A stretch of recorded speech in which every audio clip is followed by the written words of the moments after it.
તો તમારી ફરમાઈશ પર આજે મેં ટિફિનમાં બનાવ્યું છે ફુલાવર તુવેર બટાકા ટામેટાનું શાક. ચલો બતાવું કેવી રીતે. તેની માટે સૌથી પહેલા હું થોડું તેલ લઈ લઉં છું. તમે તેલ તમારી મરજી પ્રમાણે વધારે કે ઓછું લઈ શકો છો. આની અંદર રહી નાખું છું અડધી ચમચી જેટલી, અડધી ચમચી જીરું, ચપટી હિંગ, અને અહીંયા મેં ફુલાવર તુવેર અને બટાકા સમારીને ધોઈ લીધા છે એ નાખી દઈશું.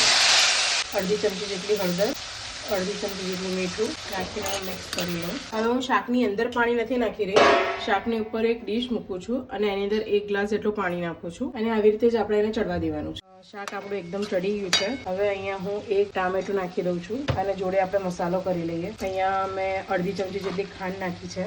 આપણે હળદર અને મીઠું નાખી ચૂક્યા છીએ, તો હવે અહીંયા સ્વાદ પ્રમાણે મરચું નાખવાનું છે, અડધી ચમચી જેટલું ધાણા જીરું, અને તમે ગરમ મસાલો, મેગી મસાલો યા કિચન કિંગ મસાલો કંઈ પણ જે તમને સેટ થાય નાખી શકો છો. બસ આપણું શાક રેડી છે. હવે આપણે એને 2-5 મિનિટ ખાલી મસાલો સેટ થાય, ચડી જાય ત્યાં સુધી જ આપણે એને ગેસ પર ઢાંકીને રાખવાનું છે. તો હવે આપણું શાક રેડી છે ટિફિનમાં ભરવા માટે.